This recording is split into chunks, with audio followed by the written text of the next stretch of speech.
الناس إنا خلقنا من ذكر وأنثى وجعلنا شعوبا وقبائل لتعارفوا إن أكرمكم عند الله أتقاكم إن الله عليم خبير Sadaqallahul Adzim, yang artinya adalah aku berlindung kepada Allah dari godaan syaitan yang terkutuk dengan menyebut nama Allah yang Maha Pengasih lagi Maha Penyayang. Hai manusia, sesungguhnya kami menciptakan kamu dari seorang laki-laki dan seorang perempuan dan menjadikan kamu berbangsa-bangsa dan bersuku-suku supaya kamu saling kenal mengenal. Sesungguhnya, orang yang paling mulia di antara kamu di sisi Allah ialah orang yang paling bertakwa di antara kamu. Sesungguhnya, Allah Maha Mengetahui lagi Maha Mengenal. Maha benar Allah dengan segala firman-Nya. Wassalamualaikum warahmatullahi wabarakatuh. Waalaikumsalam warahmatullahi wabarakatuh. Terima kasih Yumniana. Semoga pembaca dan pendengar mendapat pahala dari Allah Subhanahu wa taala. Acara selanjutnya yaitu acara inti kita, yaitu pemaparan materi oleh Dr. Inaya Romania sekaligus diskusi dan tanya jawab yang akan dipandu langsung oleh Mbak Agnes selaku moderator. Mbak Agnes merupakan ketua Departemen Kemuslimahan periode 2019 dan 2020. Beliau juga merupakan founder dari 1000 Pulsa Movement dan kesenian Creative Woodcraft. Kepada Mbak Agnes, waktu dan tempat saya persilahkan.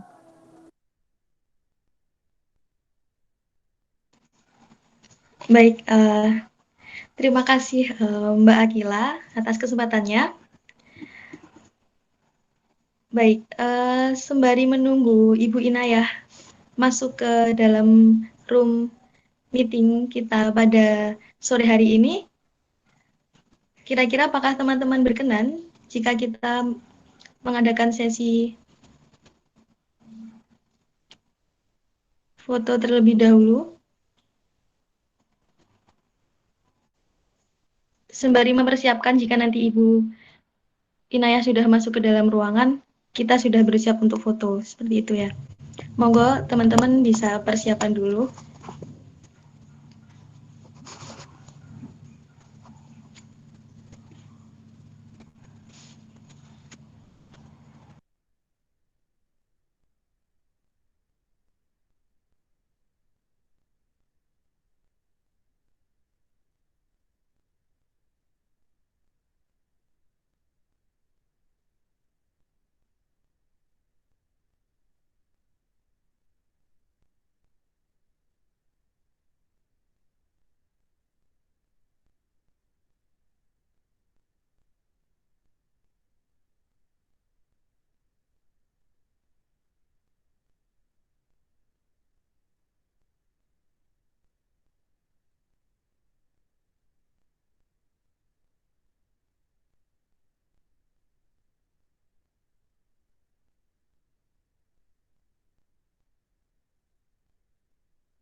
Baik teman-teman, mungkin mohon bersabar sebentar ya, karena tadi dapat info bahwa Ibu Inayah masih sholat, begitu. Mungkin teman-teman yang belum sempat sholat asar juga boleh sholat dahulu, begitu. Jadi pada kesempatan sore hari ini, kajian kemuslimahan keluarga Muslim Filsafat mengundang salah satu dosen dari Universitas Islam Negeri Sunan Kalijaga Yogyakarta, yaitu Ibu Inayah Rohmaniah. Nanti kita akan kenalan lebih lanjut dengan beliau.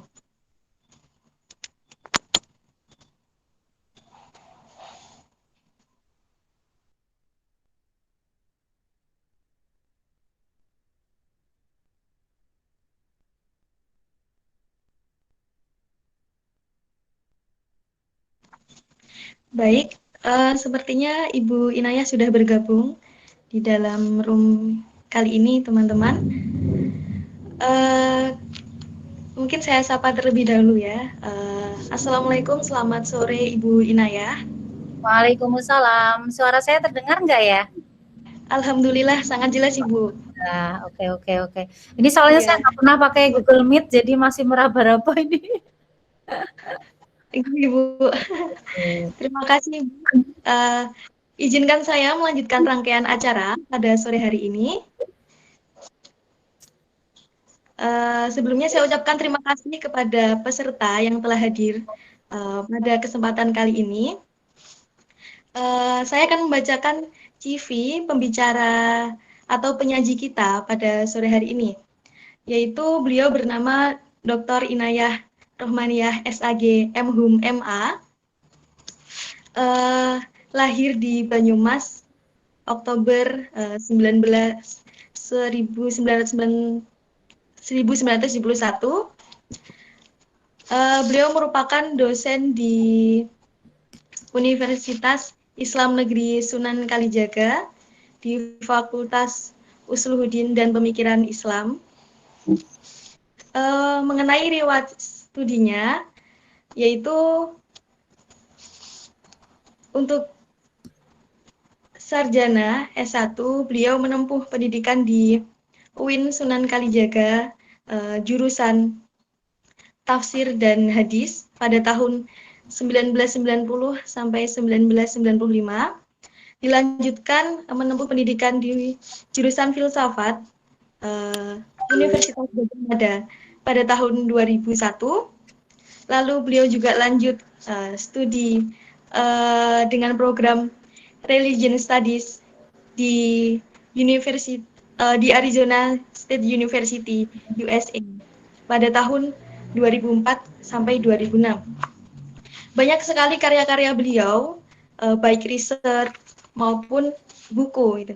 Mungkin di sini saya akan membacakan 2 judul buku beliau yang mungkin sedikit bersinambungan dengan tema kita pada hari ini, yaitu yang pertama ada buku Solehah Demi Khalifah Perempuan dalam Gerakan dan Ideologi Politik HTI.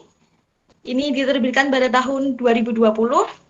Lalu juga ada buku Gender dan Seksualitas Perempuan dalam Pertarungan Wacana Tafsir, diterbitkan pada tahun 2019. Banyak sekali karya-karya beliau, baik jurnal. Mungkin kalau saya sebutkan ini tidak cukup waktunya. Ya, baik. Kajian kemuslimahan keluarga Muslim Filsafat pada hari ini mengambil tema yaitu kepemimpinan wanita, dalil, realitas, dan tantangan. Ya, karena kita tahu bahwa wanita merupakan pembahasan yang sangat penting, terutama terkait eksistensi wanita dalam membangun bangsa. Kita memahami bahwa wanita bukan makhluk kelas 2 setelah laki-laki. Hal ini juga jelas diatur dalam Islam, yaitu dengan cara membangun sistem, membuat kaidah dan rambu-rambu yang lebih terperinci dalam pembahasan mengenai wanita. Untuk selanjutnya, waktu dan tempat saya persilahkan kepada Ibu Inayah. Baik. Terima kasih Mbak. Saya coba ini ya, saya share Mana tadi ya, sebentar, ini masih meraba-raba soalnya. Nggak terbiasa. Caranya share ini ya, presentasikan sekarang bukan? Untuk share PowerPoint? Nggih, Ibu. Oke. Presentasikan seluruh layar Anda ya. There you go. Would like to record this computer. Apa ini, deny atau open system preference? Deny aja ya. I don't know. Kira-kira aja. Ini bukan. Oh, tidak dapat, kenapa ya? Oke, kita coba dulu lah.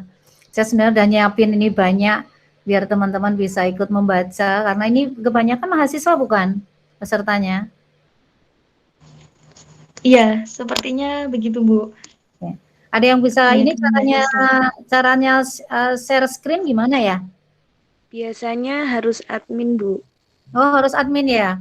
Ya, kalau enggak dikirim ke mbaknya aja atau bagaimana mungkin. Oke. Tapi ini masih masih banyak sekali, nanti nggak apa-apa. Saya ini draftnya saya kirim dulu deh kalau begitu biar bisa. Oh, iya nggak bisa dia. Oke. Kalau Google Meet sebenarnya bisa, Ibu, di bagian bagikan layar. Bagikan layar ada di mana, saya? Di sebelah mana bagikan layar? Dia presentasikan bukan ya? Bagikan layar, ubah layar penuh teks, gunakan ponsel, laporkan, papan tulis virtual, detail rapat. Oke ya, I'm trying ini. Angkat tangan bukan. Di sebelah mana ada bagikan layar, saya? Oh, mungkin juga bisa itu, Bu, presentasikan sekarang. Presentasikan sekarang. Tadi saya sudah coba enggak, Pak? Jendela atau seluruh layar ya? Mungkin jendela kali ya. Kita coba deh. Seluruh layar, Bu. Terus nanti di full screen. Oke. Beda ya ternyata ya ininya ya. Perintahnya beda ya. Oke. Share your entire screen. Is it this? Coba. Oh, tidak dapat. Masalah presentasi. Yaudah, saya ngomong aja dulu sambil saya coba kirim ya. Ke siapa ini dikirim? Oke. Baik teman-teman, kalau begitu saya akan coba ngomong agak lambat ya, biar teman-teman bisa mengikuti. Ini ada 19 orang masih ya. Ini pesertanya siapa, Mbak? Baik, pesertanya itu umum, Ibu, tapi kebanyakan mahasiswa. Oke, baik, terima kasih Mbak Agnes. Bismillahirrahmanirrahim. Suara saya jelas ya Mbak ya? Alhamdulillah jelas, Ibu. Assalamualaikum warahmatullahi wabarakatuh. Waalaikumsalam warahmatullahi wabarakatuh. Waalaikumsalam warahmatullahi wabarakatuh. Alhamdulillahi nahmadu wa nasta'inu wa nastaghfiruh wa na'udzu billahi min syururi anfusina wa min sayyiati a'malina may yahdihillahu fala mudhillalah wa may yudlil fala hadiyalah. Asyhadu an la ilaha illallah wa asyhadu anna Muhammadan abduhu wa rasuluh. Allahumma sholli wa sallim wa barik ala sayyidina Muhammad wa ala alihi wa ashabihi ajma'in, amma ba'du. Pertama yang saya hormati teman-teman dari keluarga Muslim, luar biasa namanya ini ya, keluarga Muslim Filsafat UGM ya. Senang sekali bisa diundang oleh kemarin yang menghubungi saya,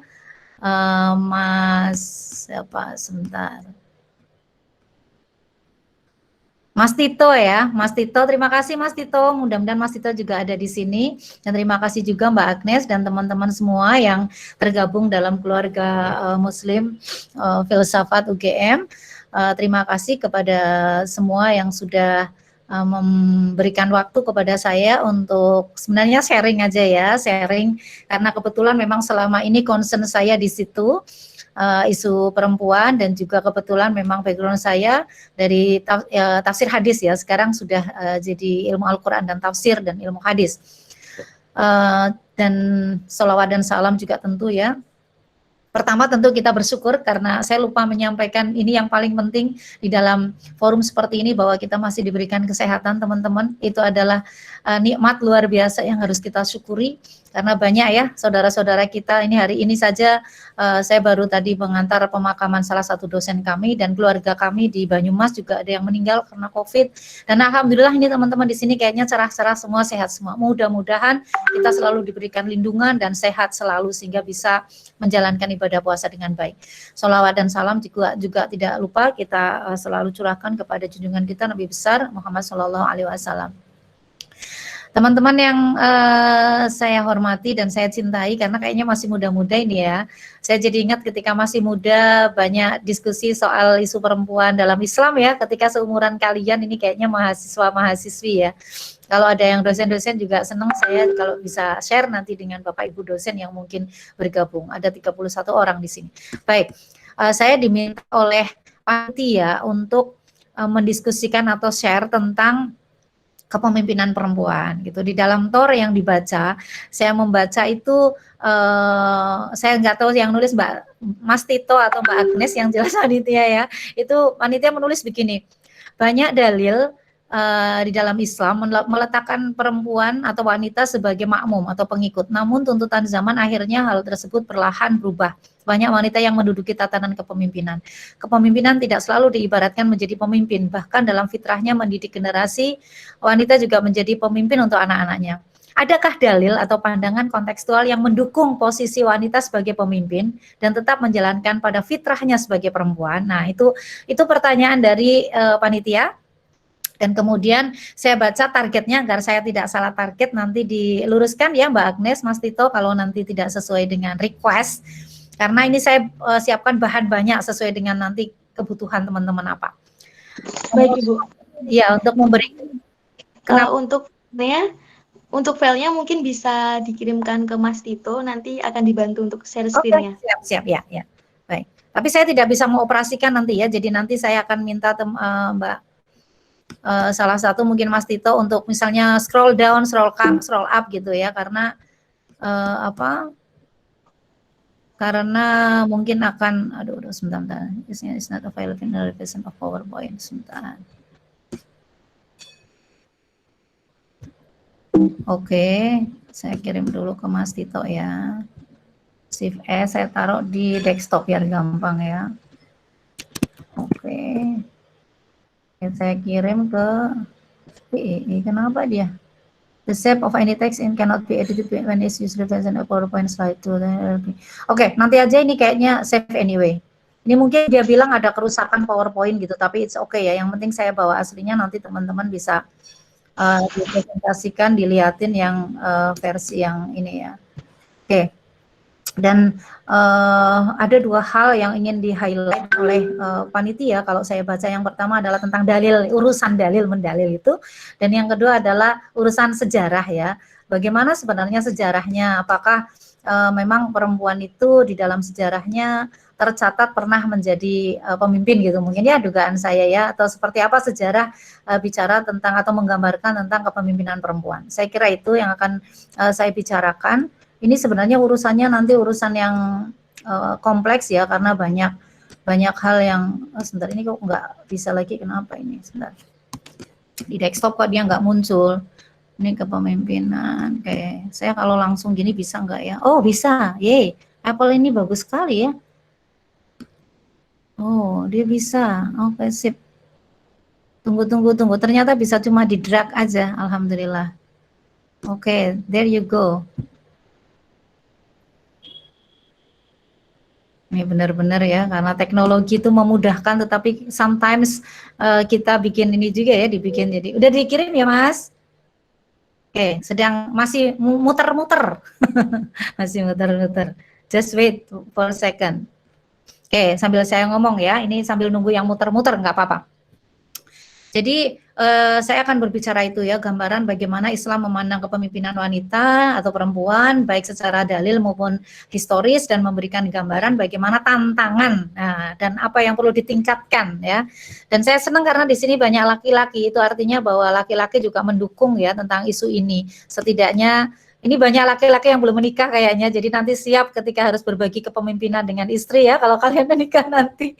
Karena saya kebetulan ngajar juga, ini sambil santai tapi serius ya. Kalau teman-teman tiba-tiba ada pertanyaan, interrupt me, jangan biarkan saya ngomong terus ya, feel free aja. anytime ada yang ingin bertanya, langsung saja silahkan buka di unmute gitu atau raise your hand gitu. Kalau nanti bisa minta ke Mbak Agnes untuk membukanya ya Mbak Agnes ya. Jadi kita santai aja, santai tapi serius. Kebetulan saya sekarang menjadi dekan, jadi saya diminta untuk berbicara tentang bagaimana nih status Bu Inaya sebagai dekan perempuan gitu ya, jangan-jangan melanggar dalil gitu ya.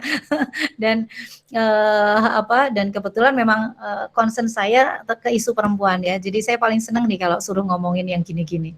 Oke, teman-teman, yang pertama kalau soal dalil ya. Soal dalil, pertanyaannya apa iya sih ada dalil yang di dalam Al-Quran terutama ya, nanti hadis saya akan tunjukkan juga.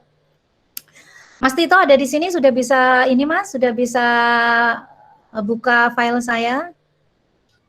Ya Bu, sebentar. Ini nanti yang share screen Mas Asep Bu. Soalnya dia pakai laptop. Iya. Saya juga pakai laptop tapi nggak tahu ini kok nggak bisa ya. Jadi sekarang pertanyaannya, adakah dalil di dalam Al-Quran atau ayat-ayat yang secara eksplisit melarang perempuan jadi pemimpin? Jawabannya tidak ada. Jadi di dalam ayat-ayat sebenarnya secara eksplisit, literer, textually itu tidak ada yang melarang perempuan untuk menjadi pemimpin. Itu satu. Yang kedua, bahkan di dalam Al-Quran itu ada, kalau teman-teman mengikuti kajian-kajian Al-Quran ya, terutama terkait dengan perempuan, itu ada namanya yang disebut di dalam Al-Quran Ratu Saba. Gitu. Itu di dalam An-Naml disebutkan. An-Naml 23 itu menyebutkan bahwa ini wajadtum ro'atan tamlikuhum wa utiyat min kulli syai'in walaha arsyun azim. Loh, dia punya arsy, punya singgasana yang luar biasa. Jadi bahkan di dalam Al-Qur'an bukannya dilarang, tapi justru Al-Qur'an menggambarkan sosok Ratu Saba. Ratu Saba adalah seorang ratu pada masa Nabi Sulaiman yang digambarkan sebagai sosok perempuan yang hebat gitu. Dia punya keahlian untuk berdiplomasi sehingga ketika beliau berdebat gitu ya, digambarkan gitu di dalam di dalam sejarah, dia memiliki wilayah kekuasaan di Yaman Selatan yang luas dan tidak ada ayat satupun yang menolak kekuasaan Ratu Saba atau yang menegasikan penggambaran Ratu Saba sebagai seorang perempuan yang powerful, bijaksana, pandai berdiplomasi dan pandai mengambil keputusan yang bijak gitu. Bijak di sini artinya digambarkan bagaimana ketika mau mengambil keputusan dia mendengarkan para penasehat-penasehatnya gitu, yang mayoritas laki-laki gitu. Jadi artinya bahwa Al-Quran justru memberikan penggambaran bagaimana seorang Ratu Saba, seorang perempuan bisa menjadi seorang pemimpin yang digambarkan negerinya menjadi baldatun thayyibatun wa rabbun ghafur gitu. Itu sebenarnya penggambaran negeri yang dipimpin oleh Ratu Saba itu gitu. Jadi sebenarnya nih ya, kalau misalnya saya nih sebagai seorang yang berkutat di wilayah ilmu tafsir itu jadi bertanya, kok jadi mainstreamnya jadi larangan ya, terus why gitu kan ya, kira-kira gitu. Nah itu memang ini pertama ya, sekali lagi bahwa tidak ada dalil sebenarnya secara tekstual di dalam Al-Quran yang mengatakan bahwa perempuan tidak boleh menjadi pemimpin. Yang kedua, ini saya ada di slide nomor 5 ya Mas, di slide nomor 5 ke nomor 5, next. There you go, terima kasih Mas Asep. Nah, ini sebenarnya begitu. Jadi tidak ada dalil yang secara tekstual, eksplisit melarang perempuan menjadi pemimpin. Bahkan diceritakan tentang kisah Ratu Saba. Nanti silakan dibuka ya, dibaca biar Ramadan membaca Al-Quran tidak hanya membaca teman-teman, tapi you try to understand gitu. The text, what the text says. Jadi nanti bisa membayangkan, jangan-jangan teman-teman sebentar, pertama, jangan-jangan juga jarang membaca Al-Quran. Yang kedua, jangan-jangan ketika membaca pun tidak tahu artinya apa. Nah itu loh problem di Indonesia, kan tradisi kita begitu ya. Nah, padahal ketika kita bicara perempuan, di situ ada penggambaran perempuan yang luar biasa. Oke, next. Nah, hanya memang ini karena bicara dalil. Next slide. Memang kemudian ada di dalil-dalil yang kemudian di dalam tradisi praktek-praktek keagamaan di masyarakat Muslim, bukan hanya di Indonesia, tapi itu juga di dalam wacana yang kemudian dilanggengkan di dalam kitab-kitab tafsir, dalil yang sebenarnya secara tekstual tidak menyebutkan pemimpin, tetapi kemudian digunakan untuk melegitimasi kepemimpinan laki-laki gitu loh. Ya, dalilnya itu jelas di dalam An-Nisa ayat 34 itu, dalam ayat tersebut disebutkan gitu. Ar-rijalu qawwamuna 'alan nisa. Itu kalau teman-teman pasti itu hampir semua orang kayaknya kenal ya dalil itu gitu loh. Ar-rijalu qawwamuna 'alan nisa, laki-laki adalah pemimpin bagi perempuan gitu kemudian ya. Nah, padahal kata qawam ini nanti di dalam wacana tafsir itu memunculkan pemahaman yang beragam. Nah, persoalannya pemahaman mana yang kemudian menjadi mainstream, kan itu, ya kan? Dan Anda membaca buku apa? Lagi-lagi jangan-jangan Anda membaca pun tidak, jadi hanya mendengar dari satu generasi ke generasi berikutnya. Jadi pembelajaran keagamaan di kita itu memang kan memprihatinkan nggak ya? Kalau teman-teman tanya coba pada diri sendiri, dari mana kalian belajar tentang bahwa perempuan harus jadi pemimpin, laki-laki harus jadi pemimpin, harus jadi imam, perempuan harus jadi makmum, harus manut. Dari mana? Apakah itu dari hasil pembacaan kritis kalian terhadap ayat Al-Quran? Apakah itu dari pembacaan kritis teman-teman yang di sini terhadap tafsir-tafsir yang ada? Tafsir itu kan banyak sekali, banyak banget. Ada kitab itu namanya apa sih, kitab yang sekarang ini ya digital, tinggal klik itu teman-teman bisa melihat ratusan tafsir itu tentang ayat ini, gitu.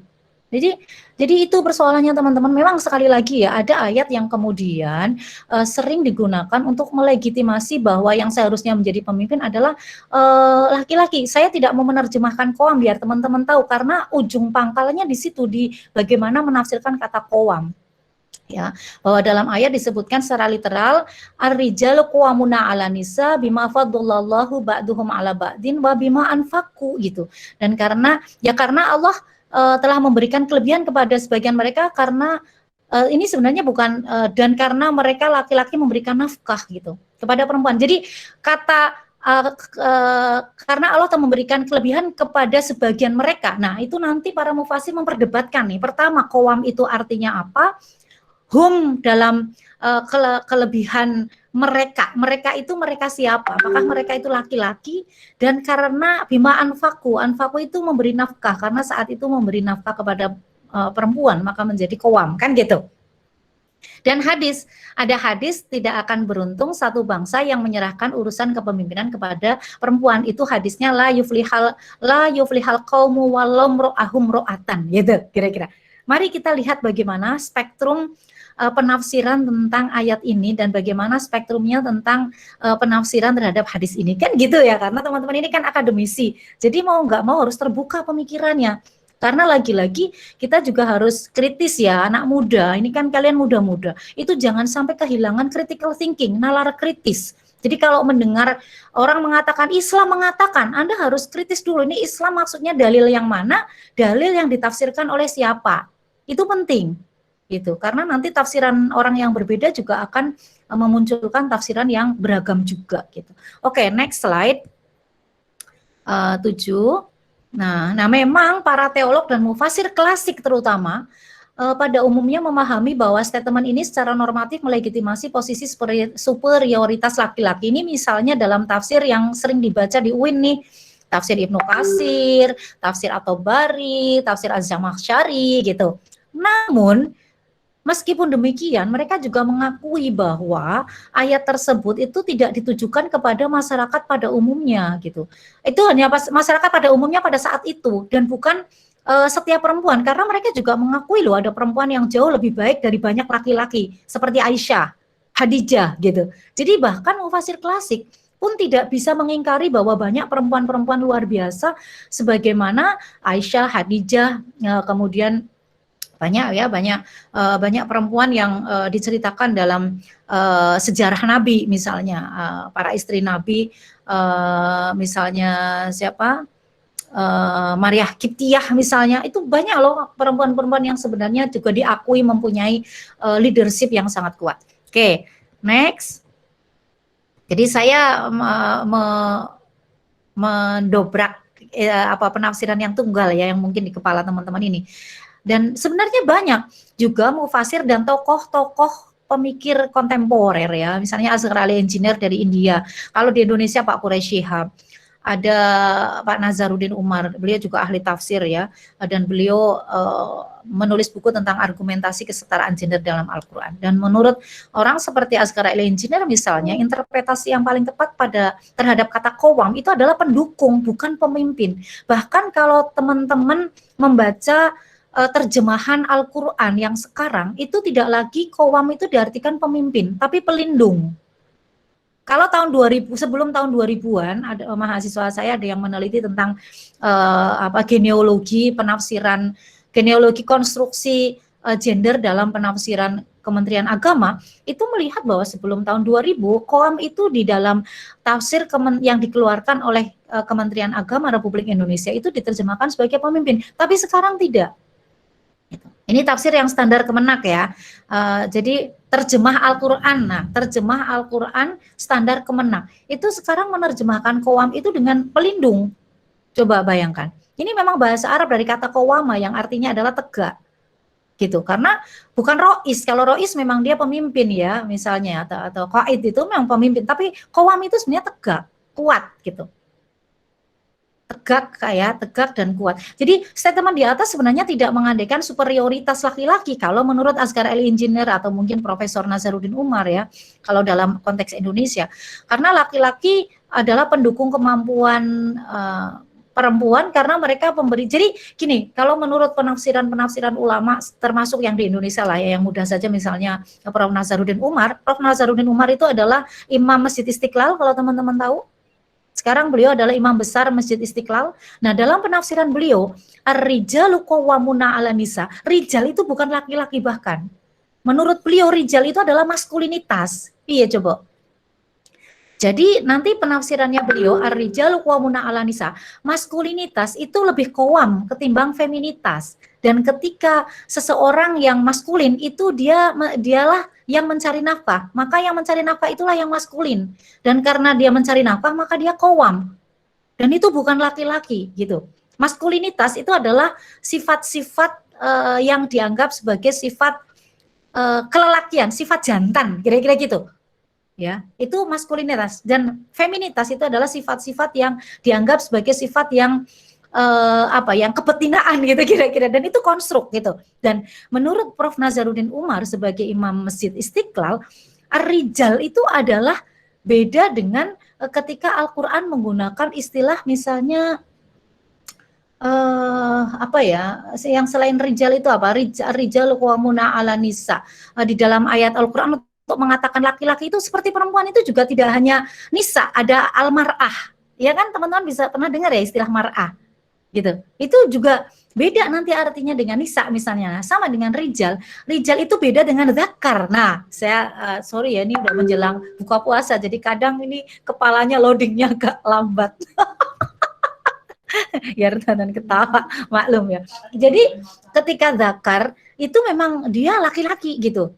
Kelelakian, dia jenis kelamin. Tapi ketika menggunakan ar-rijal ini menurut salah satu mufasir diantaranya Imam Masjid Istiqlal ini, ar-rijal itu adalah maskulinitas. Jadi nanti terjemahan dari ar-rijal qawwamuna 'alan nisa bahwa seseorang yang menjadi pencari nafkah dia adalah orang yang maskulin, dan karena maskulin itulah dia qawwam gitu. Jadi kalau perempuan yang mencari nafkah ya dia yang qawwam gitu. Karena dialah yang maskulin, kira-kira kayak gitu. Bisa kebayang nggak sih? Jadi beda banget gitu. Nah, mana yang paling benar? Wallahu a'lam bishawab. Karena semua tafsir itu kan subjektif ya. Semua tafsir itu adalah produksi ulama, adalah usaha ulama untuk memahami. Makanya kalau teman-teman mau belajar tafsir, ayo nanti kapan saya tunjukkan bagaimana tipologi tafsir itu beda-beda. Ada tafsir yang sangat tekstualis. Tekstualis itu teks itu ya wes nggak usah ditafsirkan kemana-mana. Ada tafsir yang tekstualis dan ditafsirkan hanya dengan ayat-ayat yang lain. Ada tafsir yang modelnya rasionalis. Jadi rasio itu menjadi faktor yang utama untuk memahami teks gitu, dianggap sebagai faktor yang utama. Ada tafsir yang intuitif, itu tafsirnya para sufi, itu menggunakan pengalaman spiritual untuk memahami sebuah teks. Bayangkan. Tapi berapa tafsir yang Anda kenal sih, yang teman-teman pernah baca? That's also another question that you have to raise yourself. Ya kan? Anda pernah membaca kitab tafsir yang mana? Jangankan membaca kitab tafsir, membaca Al-Quran saja itu tadi artinya aja nggak tahu. Padahal arti Al-Quran itu sendiri sudah tafsiran loh, ya kan? Karena Al-Quran in its original language written in Arabic gitu loh, di dalam bahasa Arab itu lebih complicated. Saya pernah mengajar bahasa Arab waktu di pesantren karena saya dibesarkan di pesantren. Jauh lebih complicated daripada bahasa Inggris, percayalah, trust me, gitu. Nah, jadi itu ya teman-teman. Jadi juga bisa diartikan kekuasaan karena laki-laki memberi nafkah ya. Jadi di situ dikatakan ya dia qawam karena memberi nafkah. Jadi siapapun yang memberi nafkah ya nanti dia qawam gitu. Itu misalnya contoh tafsirannya Pak Nazaruddin Umar ya. Oke. Kemudian next. Ya, nah ini, hadis. Nah sekarang tentang hadis, ini juga menarik nih tentang hadis kepemimpinan perempuan ya. Tadi tentang ayatnya sudah dikatakan, banyak penafsiran. Tinggal teman-teman mau merujuk ke mana penafsiran itu. Tapi yang jelas saya sudah highlight bahwa justru Al-Quran menceritakan tentang Ratu Saba gitu ya, yang diapresiasi sebagai seorang pemimpin perempuan yang sukses, yang bisa mengantarkan negara menjadi baldatun thayyibatun. Nah, sekarang hadis tentang kepemimpinan perempuan tadi itu ya, la yuflihal qaumu walau imra'ahum ra'atan. Hadis di atas itu kalau dari analisis sanad itu adalah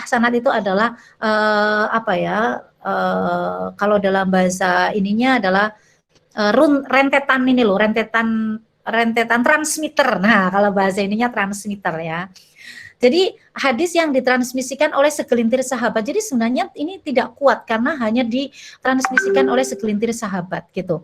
Dan dalam studi hadis seperti ini tidak bersifat mengikat. Jadi tidak harus dijadikan sebagai landasan hukum. Sehingga orang-orang seperti Azhar Ali Engineer itu menganggap itu hadis bertentangan dengan Al-Quran. Karena Al-Quran sendiri tidak pernah melarang gitu.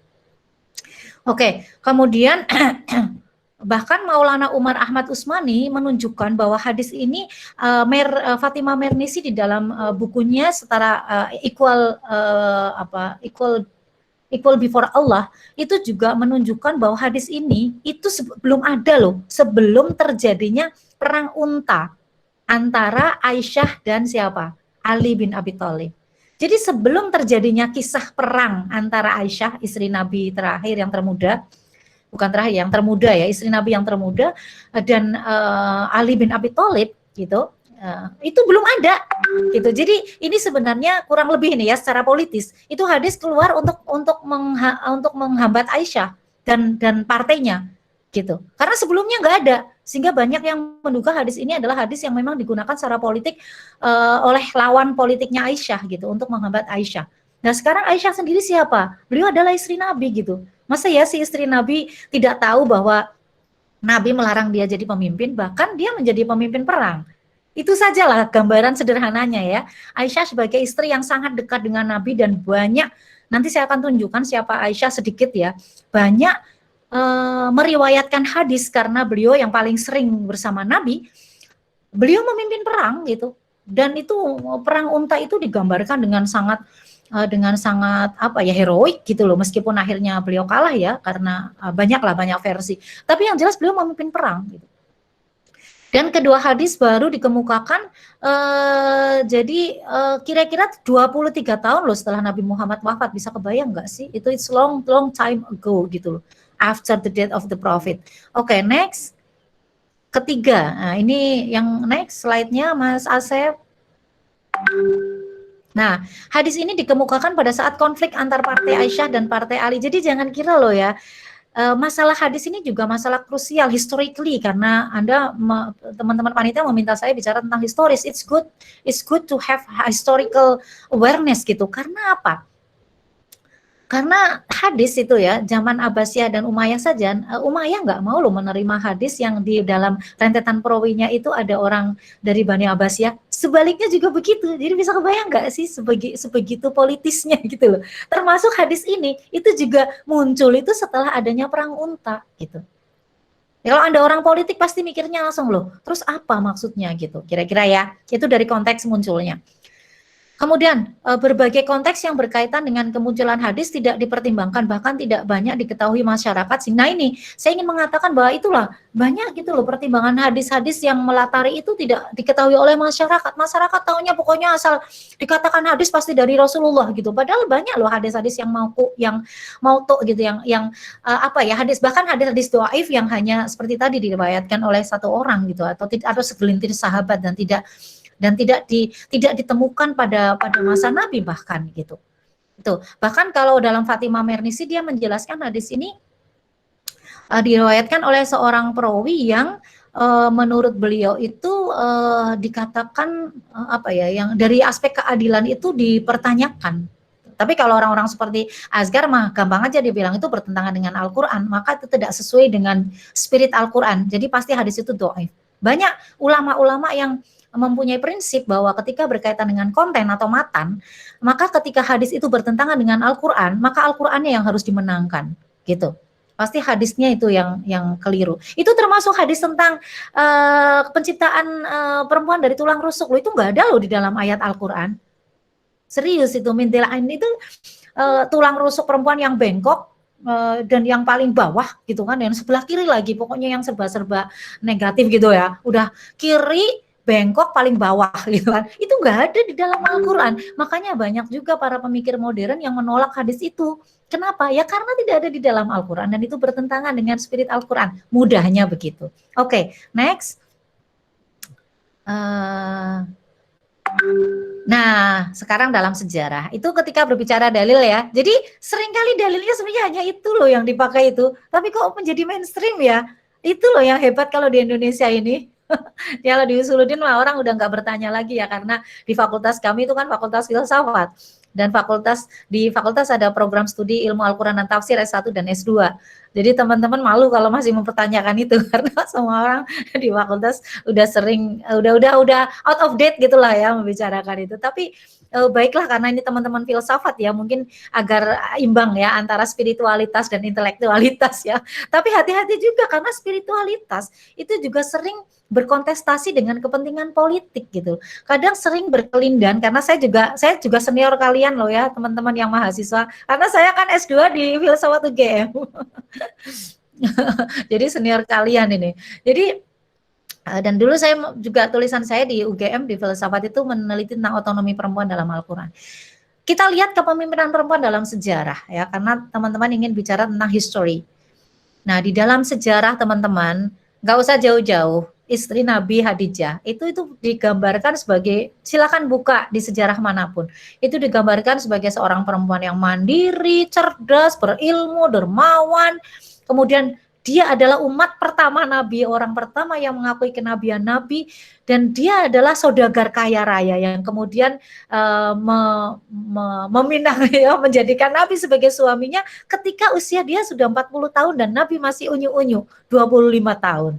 Ya mungkin pernah mendengarkan kisah itu kan.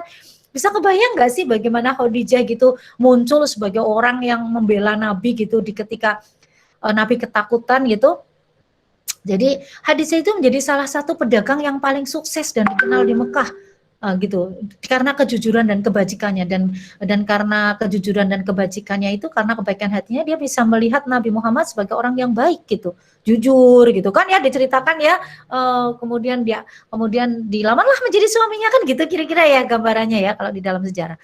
Oke, itu Khadijah. Saya biar lebih banyak diskusi soalnya ya, tuh tahu-tahu sudah lama lo ngomongnya, kalau ngomong kayak gini kan nggak terasa. Next, Aisyah, mungkin Nusaibah binti Ka'ab ya, mungkin ini nggak terlalu terkenal, tapi dia adalah seorang yang sangat perkasa, digambarkan di dalam sejarah, yang di medan perang itu terkenal karena keberaniannya. Maka teman-teman kalau di Indonesia itu ada Cut Nyadin, Cut Mutia, siapa Malahayati itu ya, Laksamana Malahayati, itu sebenarnya nggak heran karena di dalam tradisi Islam, bahkan pada awal-awal umat Islam pada zaman Nabi Muhammad itu juga banyak loh perempuan-perempuan yang dikenal sebagai perempuan tangguh, bahkan turun di medan perang. Jangankan hanya menjadi pemimpin loh, menjadi pemimpin perang. Aisyah gimana coba? Gitu lah kira-kira ya logikanya. Nah, ini nama beliau itu seringkali pasti dihubungkan dengan seorang pejuang yang banyak turun di medan pertempuran. Ada beberapa banyak perang ya yang melibatkan beliau. Ada perang Hunain, perang Yamama, perjanjian Hudaybiyah, perang Uhud ya yang besar sekali itu. Dan dalam perang Uhud dia dikenal sebagai salah satu tokoh perang yang mengawal dan melindungi Nabi Muhammad. Gimana coba? Jadi luar biasa loh beliau itu. Jadi dia itu pengawal dan pelindung yang malah melindungi Nabi, protektor gitu. Jadi dia koam sekali kan, gambaran seorang yang sangat koam gitu. Jadi Nusaibah itu gambaran seorang perempuan yang koam di masa Nabi. Next ada Aisyah, ada lagunya ya, tapi lagunya kok jadi kehilangan kecerdasan ya. Lagunya menjadi sangat diskriminatif terhadap orang yang tidak berkulit putih. Gimana lagunya? Putih mulus, Aisyah, romantisnya cintamu dengan Nabi itu kan, tapi yang diceritakan itu kan yang putih, yang apa ya, halus gitu. Aduh, Masya Allah, kok jadi diskriminatif. Padahal Aisyah itu sebenarnya saya pengagum Aisyah, tapi juga pengagum Khadijah gitu. Jadi rasanya, ya Allah, Khadijah juga luar biasa loh gitu. Kenapa cuma Aisyah yang gitu rasanya gitu ya. Tapi Aisyah sebenarnya penggambarannya itu bukan dari kulitnya yang putih atau badannya yang semampai, tapi karena terkenal karena kecerdasannya. Dia adalah istri yang cerdas sekali, bahkan Nabi berkata, kalau Anda ingin belajar ilmu tentang Islam, maka separuhnya ada di Humairah. Dia kan panggilnya Humairah ya, di dalam di dalam tarikh itu disebutkan. Belajarlah pada Hadil Humairah gitu, perempuan ini gitu. Jadi Nabi saja mengakui loh beliau itu sebagai guru, sebagai dosen gitu, sebagai sumber ilmu gitu, bagi laki-laki dan perempuan, bagi sahabatnya, bukan hanya bagi perempuan, bagi sahabat Nabi gitu. Dan setelah Nabi wafat, peran Aisyah dalam komunitas muslim itu memang sangat meningkat ya, menentang konstruksi patriarki. Aisyah itu adalah salah satu istri Nabi yang sangat kuat menentang patriarki. Sehingga beliau itu sampai banyak mengeluarkan hadis-hadis yang isinya mengkanter hadisnya misalnya yang diriwayatkan oleh Abu Hurairah. Itu banyak loh Aisyah, Abu Hurairah itu keliru. Karena saya yang selalu dengan Nabi, saya tahu gitu, nggak mungkin Nabi ngomong kayak gitu. Itu banyak hadis-hadis Aisyah yang isinya adalah mengkritisi gitu, yang banyak Aisyah banyak melakukan kritik gitu ya, melakukan kritik terhadap hadis-hadis yang diriwayatkan oleh para sahabat termasuk Abu Hurairah. Saya kebetulan habis menulis dengan budekan Fakultas Ilmu Budaya Bu Wening tentang perempuan tentang pemimpin perempuan sih. Nah, saya pemimpin perempuan pokoknya tentang perempuan gitu ya, dan saya kebagian dalam Islam Fatimah Mernisi. Jadi saya ingat betul itu Mernisi berbicara soal ini sangat lantang gitu, bahwa perempuan-perempuan ini luar biasa loh, sangat kuat gitu, dan mengapa kok perempuan ini tenggelam gitu loh, dan bahkan terkalahkan oleh hadis yang spiritnya jauh dari bukti sejarah ini gitu. Itu yang membuat Mernisi itu merasa merana gitu ketika di pasar jalan-jalan dan mendengar ketika dia bertanya kepada orang di pasar, boleh nggak sih perempuan jadi pemimpin? Dan jawabannya itu hadis itu, la yuflihal qaumu wallam ra'ahum ra'atan. Lah, nyatanya loh ya, sejarah membuktikan, nyatanya loh Al-Qur'an sendiri juga mengatakan gitu. Itu nggak mainstream itu, yang mainstream malah hadisnya, itu anehnya. Oke. Jadi itu ya, dan beliau sekali lagi ya, memang setelah kematian Utsman bin Affan, sahabat Rasulullah ya, itu Aisyah memimpin perang Basra atau dikenal dengan perang Unta itu ya, perang Jamal ya, pada abad ke-7 Masehi. Dan dia memang kalah dalam perang, tetapi kemudian menjadi tanda yang menonjol dalam keperkasaan dan kekuatan perempuan sebagai pemimpin politik gitu, bahkan pemimpin perang. Tuh, kira-kira seperti itu yang bisa kita lihat. Sisi lain yang mungkin tidak dilihat oleh orang lain dari Aisyah itu adalah bagaimana sebagai istri Nabi loh ya, yang tahu, bayangkan loh, sebagai istri Nabi pasti beliau sangat tahu gitu apa yang diinginkan oleh suaminya, bagaimana menjadi seorang perempuan sebagaimana yang dibayangkan oleh suaminya. Apa mungkin seorang Ummul Mukminin gitu akan melanggar apa yang menjadi idealisme dari suaminya yang seorang nabi gitu, dan kemudian menghancurkannya dengan memimpin perang? Kan gitu toh, secara logika nggak mungkin gitu. Pasti beliau tahu bahwa beliau justru ingin mempertahankan kebenaran, makanya kemudian beliau memimpin perang itu. Terlepas dari persoalan politik ya, dengan versi rekaman politik yang berbeda-beda. Oke, next Mas. Nah, ini kalau saya pengen, nah kebetulan saya memang concernnya ke gender teman-teman. Menarik loh teman-teman kalau menulis, menganalisis tafsir, ini tafsir loh ya, karena kalau Al-Quran mungkin teman-teman nanti takutnya shock kalau saya bicara melihat Al-Quran dari perspektif gender dan seksualitas ya, karena mungkin ini levelnya beda-beda. Paling aman melihat tafsir, karena tafsir itu adalah konstruksi ulama pada masanya ya. Dan teman-teman kalau melihat gender itu adalah konstruksi sosial, ini adalah teori dalam sosiologi yang mendeteksi konstruksi masyarakat yang membedakan laki-laki dan perempuan. In briefly speaking, itu gender seperti itu. Gender adalah tool of analysis, alat analisis yang digunakan untuk mendeteksi konstruksi. Sekali lagi, karena tafsir itu kan konstruk. Anda nggak bisa tuh mengatakan bahwa tafsir itu Al-Quran. No, tafsir itu adalah konstruksi ulama yang berusaha memahami Al-Quran. Gitu. Nah, ini juga, tapi ini the other side of problem ya. Kalau Anda tanya ke masyarakat, loh, Anda dengar itu dari kitab tafsir mana? Itu juga saya juga ragu, loh, masyarakat ini membaca tafsir atau tidak. Nggak usah masyarakat di luar. Masyarakat di kelompok ini, Anda mengenal berapa tafsir? Itu yang sering saya sendiri jadi depresi. Kalau mau depresi itu artinya ya Allah, ini orang ya mainstreamnya kayak gini, ketika dibilangin tafsir itu macam-macam masih ngeyel gitu. Itu kadang kami itu yang diusulurin itu sampai ini loh, sampai lelah kita loh mengatakan ke masyarakat, come on loh, kita harus menggunakan alat kritis. Mengapa? Karena kalau kita menggunakan sederhana saja, menggunakan persepsi atau teori tentang bagaimana seorang mufasir membedakan laki-laki dan perempuan. Sekali lagi, gender itu konstruksi ya. Mengapa dikatakan konstruk ya? Karena ukurannya bisa berubah-ubah dengan waktu yang berbeda, dengan konteks yang berbeda gitu. Itu gender. Kalau jenis kelamin atau seks itu selamanya seperti itu gitu. Misalnya bahwa perempuan punya rahim ya selamanya punya rahim gitu. Tapi bahwa perempuan cengeng, ya banyak juga perempuan yang tidak cengeng. Oh berarti itu gender gitu. Gitu aja gampangannya. Laki-laki itu bisa mengeluarkan sperma dimanapun, kapanpun, nggak peduli orang Amerika, orang Madura, orang Banyumas, ya orang Jogja. Ya kalau laki-laki dia seperti itu namanya jenis kelamin. Tapi kalau gender, laki-laki itu kuat.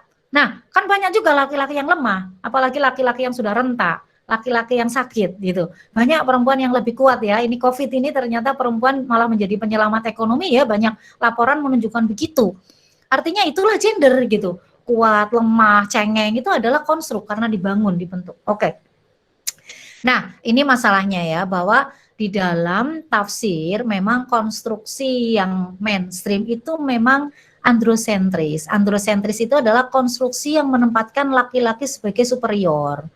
Misalnya, konstruksi tentang siapa yang dianggap ini jadi kemana-mana nih, atau nanti kalau ada pertanyaan aja kali ya, ini sekilas aja lah, karena Adam itu dan Hawa itu menjadi persoalan yang sangat fundamental dan substansial ketika berbicara tentang kesetaraan laki-laki dan perempuan ya. Kalau masalah menjadi pemimpin itu sih kecil sekali, tapi yang lebih dari itu adalah akarnya sebenarnya laki-laki dan perempuan itu dipandang setara nggak sih di dalam agama kan gitu. Nah kalau dari awal penciptaan sudah dianggap tidak setara, from ya berikutnya sampai sekarang juga nggak akan setara. Dan itu salah satunya adalah konsep Adam, itu sama loh. Konsep Adam itu sendiri itu juga tafsirannya beda-beda loh. Tetapi mungkin teman-teman tahunya Adam itu laki-laki ya. Padahal banyak tafsiran yang mengatakan Adam itu jenis kelamin, itu adalah spesies manusia. Jadi ketika ayatnya mengatakan ya ayyuhan nasu taqu rabbakumul ladzi khalaqakum min nafsin wahidah. Nafsi wahidah ini penafsiran orang macam-macam, penafsiran para mufasir.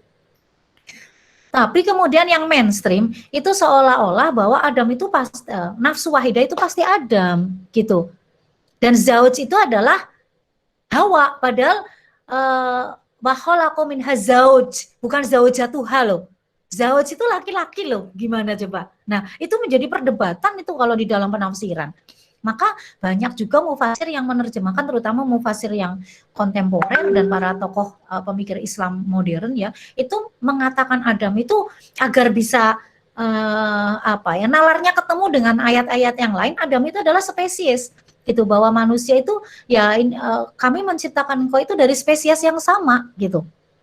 Dan kemudian dari spesies itu berpasang-pasangan menjadi manusia yang banyak gitu kira-kira. Oke. Tapi kemudian ya itu seolah-olah dipahami Adam dan Hawa adalah perempuan yang diciptakan dari tulang rusuknya gitu kan, dan bahkan tulang rusuk yang paling bengkok. Saya pernah berdebat ini dengan seorang dia Katolik, seorang penganut Katolik yang taat gitu tentang Bible, karena di Bible itu memang masih disebutkan bahwa perempuan diciptakan dari tulang rusuk, meskipun pemahamannya mereka juga tidak menerima bahwa perempuan diciptakan dari tulang rusuk. Apalagi waktu itu saya di Amerika, teman saya yang pendeta bilang itu bukan maksudnya seperti itu hanya metafor katanya. Nah, Al-Quran itu bahkan sudah tidak ada yang menyebutkan perempuan dari tulang rusuk itu. Adanya ya hadis tadi yang kemudian oleh banyak ulama juga ditolak karena dianggap bertentangan dengan Al-Quran yang tidak pernah menyebutkan itu, dan itu sebenarnya rujukannya dari cerita-cerita Israiliyat gitu, cerita-cerita masa lalu ya, cerita-cerita dari Bani Israel gitu. Aneh ya, jadi Bani Israel itu dulu malah menjadi rujukan loh, banyak menjadi rujukan para ulama tafsir, terutama yang klasik itu. Nah, walaupun ya itu, tapi persoalannya ya ketika kita bicara dalam analisis gender, konstruksi tentang manusia itu yang mainstream di dalam wacana Islam itu bahwa ya Adam itu laki-laki, perempuan adalah tulang rusuknya. Makanya itu panitia bilang tuh, di panitia kan bilang gitu, yang mau saya ini juga nih panitianya juga belum inklusif gender ini, maaf ya panitia. Banyak dalil yang meletakkan wanita sebagai makmum atau pengikut, ini dalil yang mana ya gitu. Jangan-jangan juga qawam itu gitu, mana nggak ada imam loh di situ, itu hanya mengatakan ar-rijalu qawwamuna 'alan nisa, kok tiba-tiba ada kata makmum, ada kata qawam, ya kan? Nah, itu nanti imam sholat itu masalah lagi itu nanti, karena hadisnya juga nggak ada yang kuat loh, itu dhaif semua. Tapi saya nggak akan ngomongin itu lagi, itu dulu ya, itu sangat sensitif. Tapi bahwa tentang kepemimpinan itu lagi-lagi juga nggak ada loh ayatnya gitu. Oke, next bisa Mas. Saya mungkin ini kan jam up aja deh, itu waktunya tinggal 30 menit ya. Kita sampai jam berapa sih Mas Panitia? Mbak Agnes, kita sampai jam berapa? Sampai jam 5 kurang 10 Ibu. Oke, 5 Tapi sudah iya, kalau begitu down aja, down coba. Saya ingin tunjukkan down ke bawah, saya lihat ya. Saya akan cari yang ini aja ya, yang langsung penting nanti ini, kalau yang penting ini nanti saya kasih teman-teman jadi bisa untuk bahan diskusi kalian juga ya. Oke, model bacaan. Nah, saya ingin sebenarnya, nah ini saja. Jadi teman-teman, persoalannya ya teman-teman, ketika berbicara tafsir itu maka sebenarnya kita itu dealing with siapa yang menafsirkan. Para mufasir itu menggunakan metode seperti apa? Jadi bicara epistemologi. Ya. Jadi bicara tafsir itu mau tidak mau kita sebenarnya bicara epistemologi. Sumber tafsirnya apa? Konsep benar ya, validitas kebenaran. Ini kan orang filsafat semua nih, enak ngomong epistemologi ya. Nah, berbicara tafsir itu gitu. Jadi hermeneutically speaking, itu tidak bisa dipisahkan dari persoalan siapa yang menafsirkan, bagaimana dia memahami teks, horizon pembacanya bagaimana. Sehingga memang dalam diskursus tafsir itu ada tafsir yang patriarki, tapi juga ada tafsir yang non-patriarki. Contohnya nih, tadi penafsiran nafsu wahidah ya ayuhan nasu taqu rabbakumul ladzi khalaqakum min nafsi wahidah An-Nisa ayat 1. Kalau mereka yang horizonnya memang ya gimana ya, kalau orangnya sudah patriark, kalau orangnya sudah berpikir bahwa laki-laki itu harus nomor satu, maka ketika membaca ayat Al-Quran itu ya produksi penafsirannya seperti itu masalahnya. Maka kemudian menafsirkannya ya Adam itu laki-laki, bapak dari seluruh umat manusia, implikasinya status ontologisnya berbeda, laki-laki superior, perempuan inferior. Misalnya tafsirnya At-Tabari, tafsirnya Ibnu Katsir. Gitu. Tapi banyak juga loh mufasir yang berbeda, sama sekali berbeda. Gitu, karena horizonnya juga berbeda. Dan kemudian memahami nafsu wahidah itu bukan Adam, tapi gens, spesies gitu. Gitu. Jadi satu spesies, jadi Adam dan pasangannya itu satu spesies gitu. Ayat itu berbunyinya akhirnya kami menciptakan kamu itu dari satu spesies gitu, spesies yang sama, yaitu yang disebut dengan spesies manusia yang sebelumnya tidak ada, karena kan dulunya di surga kan gitu ya ceritanya. Nah, kemudian kesimpulannya jadi akhirnya laki-laki dan perempuan itu secara ontologis mereka hakikatnya sama karena diciptakan dari satu nafas gitu, dari satu spesies yang sama. Jadi they are equal because they are created from the same genes gitu kira-kira. Mereka sama gitu. Khuliqamin diciptakan dari sesuatu yang sawaun gitu, sama gitu. Dan itu ayatnya banyak, kalau saya mau menyerang dengan ayat banyak. Hunna libasulakum wa antum libasulahunna. Jadi di dalam ayat Al-Quran juga disebutkan laki-laki dan perempuan di dalam lembaga keluarga itu seperti pakaian yang saling menutupi gitu. Tapi itu kan nggak terlalu familiar kan? Kenapa yang paling familiar kok ar-rijalu qawwamuna 'alan nisa gitu loh, dengan pemahaman mainstream yang seperti itu. Oke.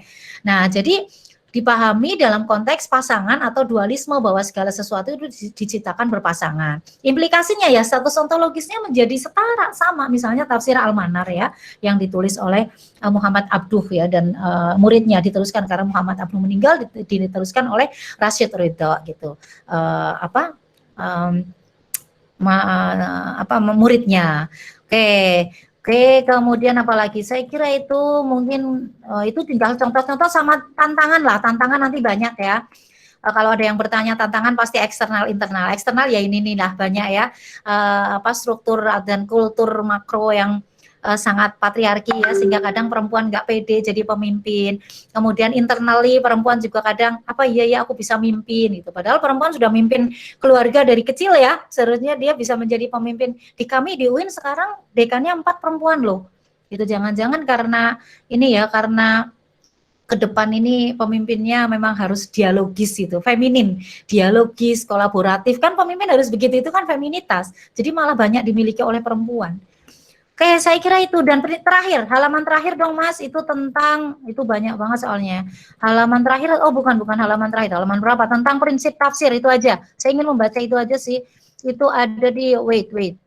Itu di halaman, di 25 Mas. Itu saya siapin semua, soalnya kalau siapa tahu ada pertanyaan, saya tinggal catch up gitu. Halaman 25 Mas.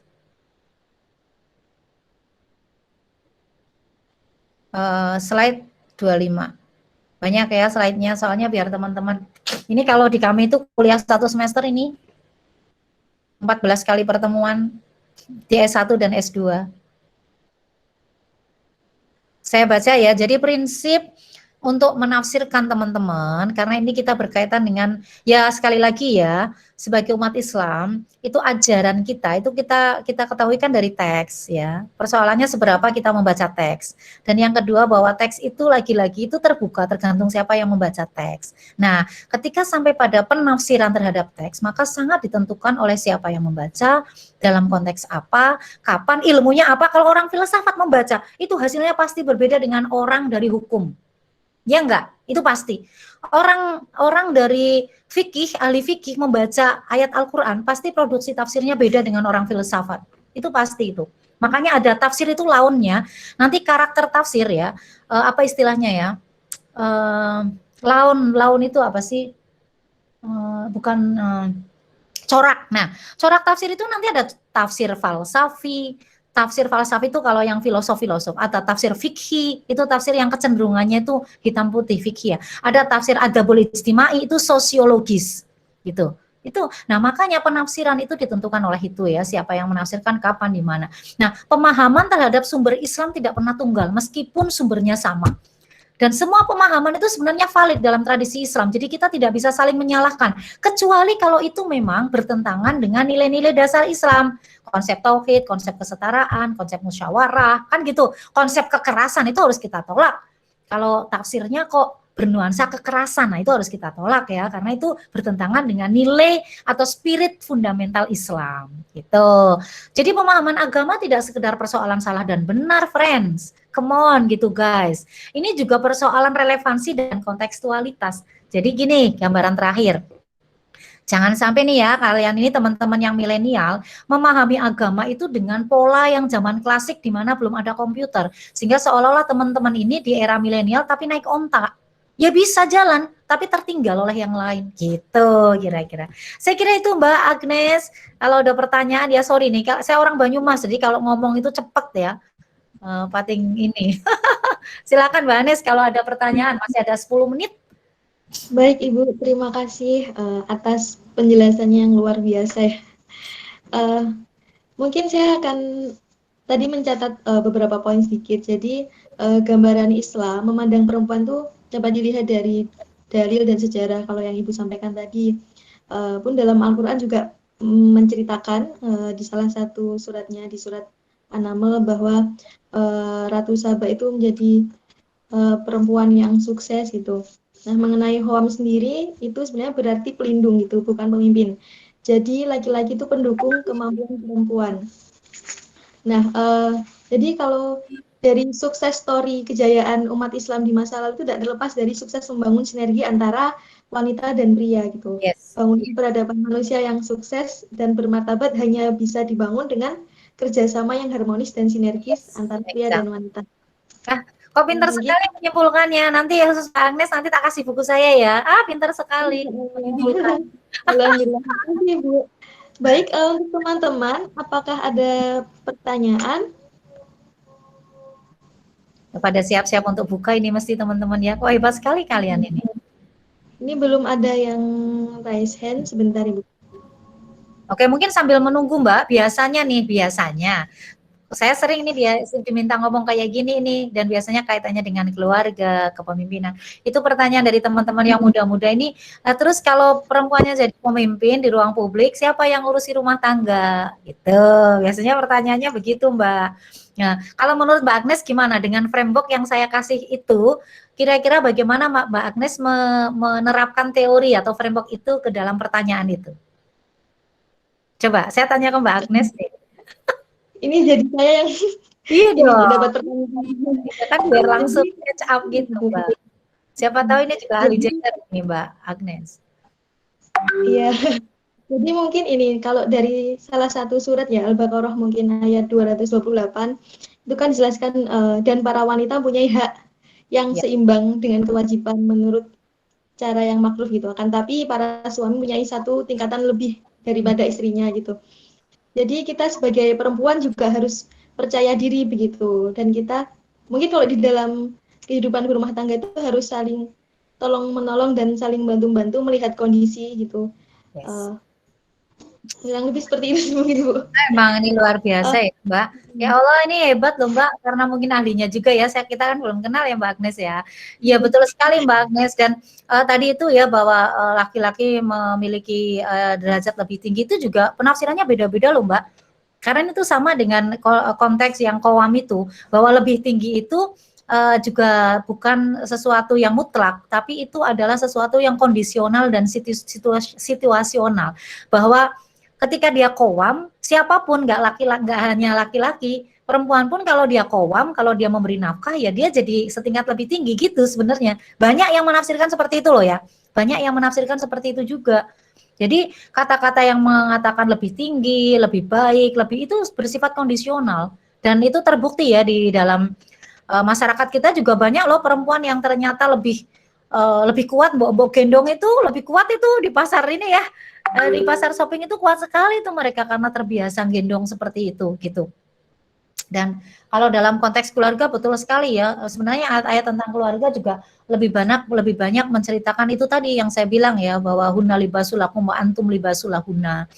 Bahkan bahwa laki-laki dan perempuan itu sama-sama harus menjadi pakaian. Jadi yang ngurusi anak siapa? Ya diurusi bareng-bareng, wong anak kita berdua kok, kan gitu.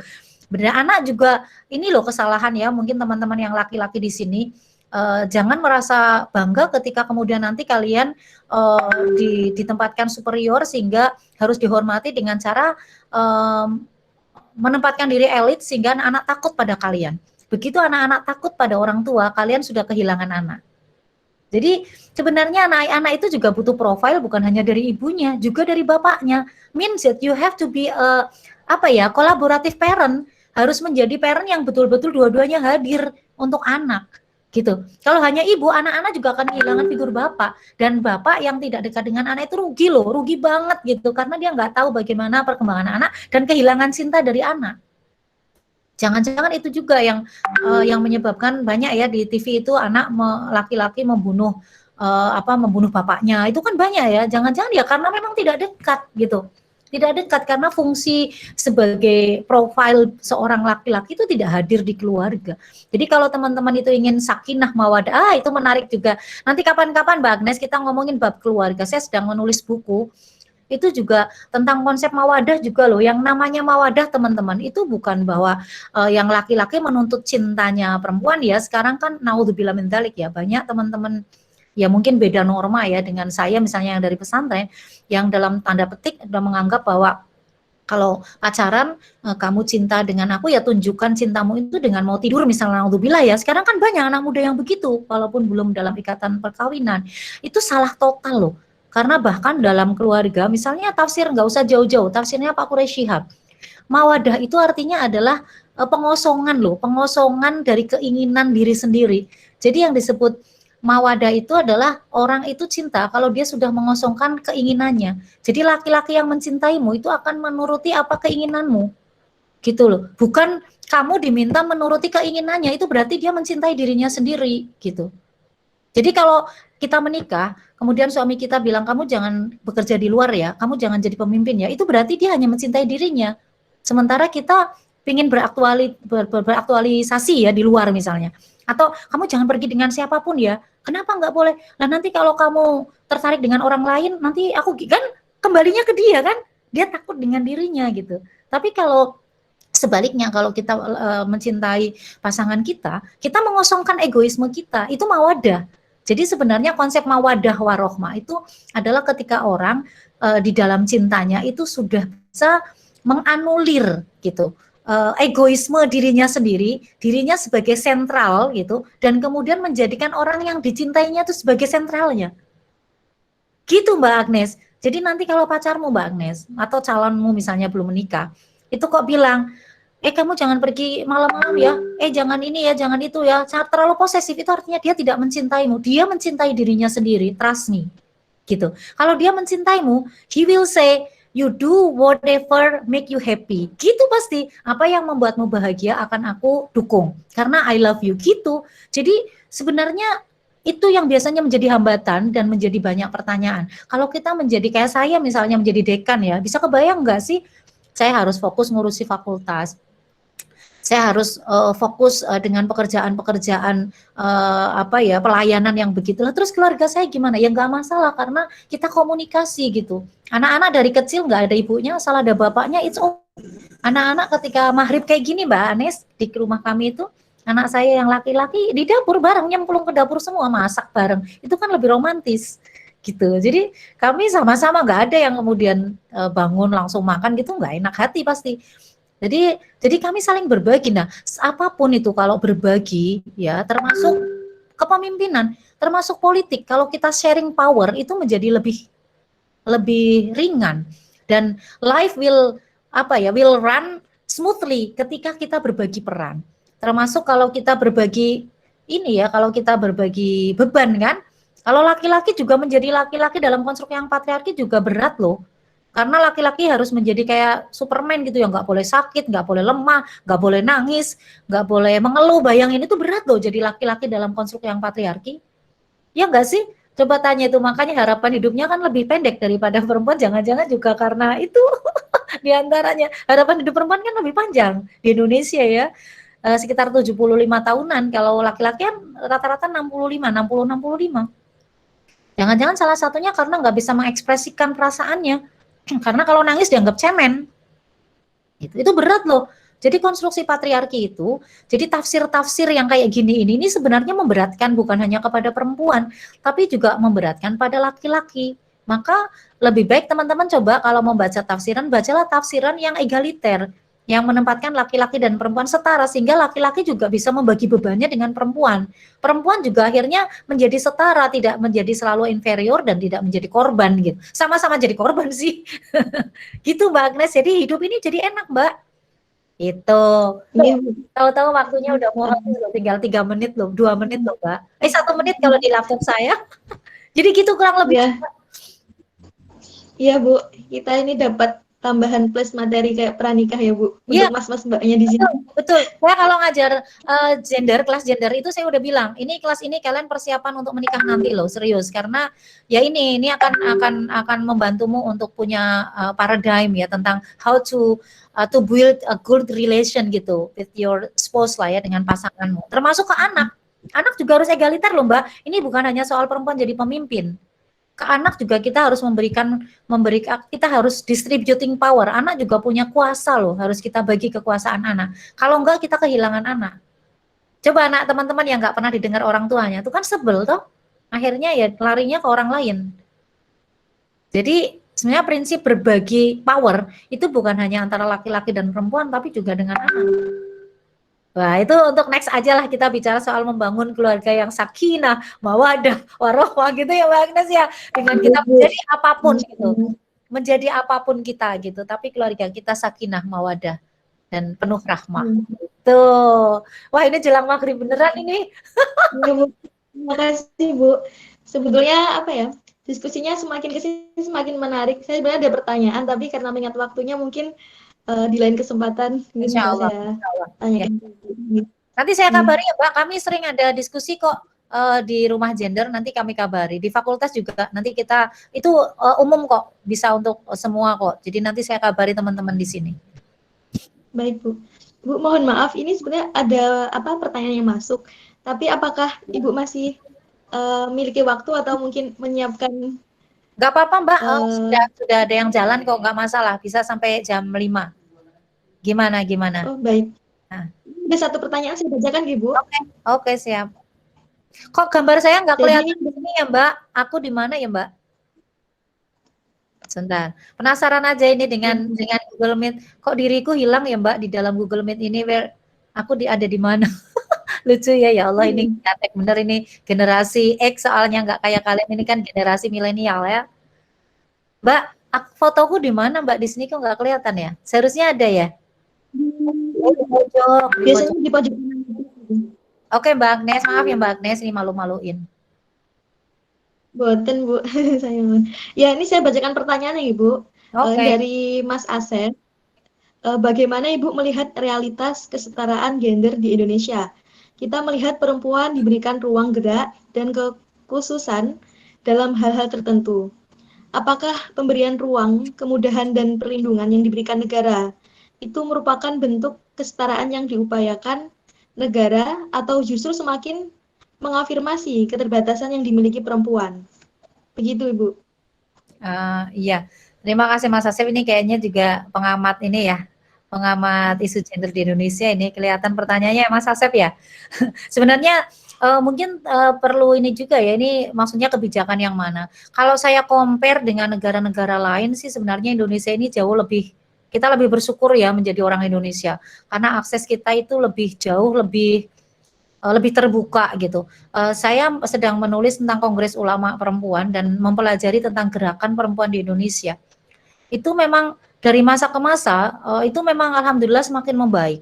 Semakin membaik dalam arti bahwa perempuan semakin berdaya, peraturan-peraturan juga semakin, ya walaupun tetap banyak ya, nanti saya akan sebutkan, tapi juga semakin berpihak pada perempuan ya, karena kita punya lembaga-lembaga yang mengawal, ada Komnas Perempuan, sekarang ada Kongres Ulama Perempuan, ini para nyai-nyai ya, saya juga ada di situ, para peneliti, profesor itu kan kumpul di Kongres Ulama Perempuan. Kita punya organisasi-organisasi seperti PKBI gitu yang memang concernnya untuk isu-isu yang berkaitan dengan isu gender, kekerasan seksual ya, dan perlindungan terhadap perempuan. Tapi memang Mas Asep betul bahwa masih banyak policy-policy yang dalam tanda petik itu tidak inklusif gender ya, termasuk kita mau melandingkan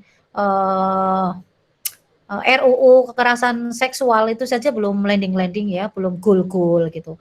Dan nah ini persoalan lain ya, mungkin teman-teman filsafat bisa nanti meneliti. Di Indonesia ini salah satu problem yang akut juga adalah adanya politisasi agama.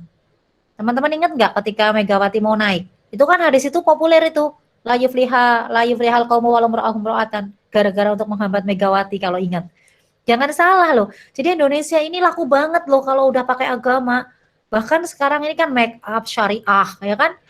Makanan aja sekarang ya, vaksin aja apakah vaksinnya sesuai syariah, semua harus sesuai syariah. Bisa kebayang nggak sih teman-teman? Wisata aja ada wisata syariah ya. Saya sampai kemarin rapat loh, kita buka aja yuk agama dan pariwisata gitu. Saking semua sudah pakai syariah. Jadi Mas Asep memang betul ya, persoalan akut kita adalah politisasi agama, dan persoalannya ketika persoalan politisasi agama itu memang seringkali perempuan yang menjadi simbolnya gitu. Perempuan sering menjadi simbol, misalnya isu tentang poligami, tentang usia pernikahan dini gitu. Jadi kalau saya melihat negara ini juga menjadi kontestasi loh, menjadi ruang kontestasi kalau orang filsafat bilang. Ruang kontestasi antara mereka yang menggunakan isu-isu gender ini sebagai alat politik gitu. Makanya salah satu yang digunakan untuk menghambat RUU kekerasan seksual itu kan juga tuduhan bahwa itu adalah agendanya LGBT lah, tuduhan bahwa nanti jangan-jangan laki-laki dihukum karena memaksa istrinya untuk berhubungan suami istri lah gitu. Jadi bisa kebayang nggak sih bagaimana agama itu sendiri digunakan untuk kepentingan politik, and that's banyak yang terjadi, fenomena yang banyak terjadi di Indonesia.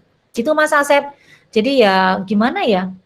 Ya memang tantangan kita itu, makanya ini teman-teman yang sudah sadar dengan apa ya, prinsip egalitarianisme di dalam Islam atau prinsip kesetaraan ya. Kesetaraan bukan hanya laki-laki dan perempuan ya saya kira ya, tapi kesetaraan umat itu harus jadi politisi kalian. Gitu sehingga bisa merubah kebijakan. Atau Mas Asep mau bilang, ya Bu kalau sudah duduk di dewan udah beda lagi tuh. Itulah masalah kita ya. Aduh, nanti persepsinya udah beda lagi ya Mas Asep ya. Kalau udah jadi apa namanya, udah jadi anggota dewan. Saya kira itu sih Mbak. Jadi memang kontestasi kita itu luar biasa ini dengan kebijakan-kebijakan ya, bahwa undang-undang tentang apa dulu zaman Gus Dur, beliau sukses itu tentang undang-undang pencegahan terhadap KDRT ya, PKDRT. Nah, itu di tahun 2000 berapa? Saya lupa ya, 2009. Kalau nggak salah Pak 2004. Itu kan luar biasa itu. Dan sekarang kita sedang mencoba melandingkan itu rencana undang-undang kekerasan seksual itu yang belum landing. Jadi gitu Mas Asep, memang itu bisa jadi penelitian itu nanti orang filsafat, tentang filsafat politik gitu. Bagaimana sebenarnya politik ini dimainkan dalam ruang-ruang kekuasaan dan kemudian menjadi kekuatan simbolik gitu ya, yang mungkin mengalahkan kekuatan agama jangan-jangan. Atau perang antara kekuatan agama dengan kekuatan politik. Gitu Mbak Agnes. Ya, baik Ibu. Ya. Terima kasih dapat ucapan dari Mas Asep, penjelasannya sangat luar biasa. Mana Mas Asep? Ya Bu. Nanti ngobrol lebih panjang ya Mas Asep ya. Kita bisa buat tulisan Mas, ayo tentang itu, tentang bagaimana politik itu ke apa ya, dinamika politik itu emang ngeri sekali ya. Benar. Ibu semoga ada kesempatan lagi ke depan. Mas Asep S1 apa S2? S1 Bu. Oh S1. Ibuku soal S1 kalau filsafat itu biasanya skripsinya bagus-bagus kok. Karena menguasai teori tuh. Iya Bu. Sebenarnya jadi skripsi juga. Mas, saya punya di YouTube saya namanya Rumah Inayah. Di situ ada epistemologi feminis. Nah, itu filsafat banget tuh. Silakan teman-teman bisa cek. Cuma saya bikin sendiri jadi masih ya gitu deh. Namanya baru latihan waktu itu ya. Tapi lumayan lah karena bicara tentang tentang bagaimana struktur berpikir para feminis itu ketika melihat persoalan ketidakadilan gender gitu di berbagai ruang. Gitu Mbak Agnes. Mbak Agnes kayaknya juga ahli nih soal ini nih, senyum-senyum dari tadi. Saya tuh kagum Bu sama penjelasan Ibu. Saya masih merasa kosong banget. Ilmu kan tidak pernah habis Mbak. Saya juga masih terus belajar loh Mbak. Oke Bu, leres. Terima kasih Bu atas penyajian yang sangat luar biasa pada kesempatan kali ini gitu. Karena mungkin waktunya ini sudah hampir jam 5, kurang 1 menit lagi. Mungkin diskusinya atau penyajiannya kita cukupkan sampai di sini dulu ya Bu. Insya Allah kita bisa bertemu dan berjumpa di lain kesempatan begitu. Insya Allah. Sekali lagi saya ucapkan terima kasih atas penyampaian dari ya yang sangat luar biasa. Mungkin sekian dari saya selaku moderator. Jika ada hal yang kurang berkenan, saya mohon maaf. Untuk selanjutnya saya kembalikan kepada host Mbak Akila. Terima kasih Mbak Agnes selaku moderator. Terima kasih juga Ibu Inaya yang telah menyampaikan materinya hari ini, sangat luar biasa. Agenda selanjutnya yaitu penyerahan sertifikat kepada Ibu Inaya dan juga Mbak Agnes yang akan dilakukan oleh Mas Asep selaku Ketua KMF periode 2020-2021. Kepada Mas Asep, dipersilakan. Ya baik.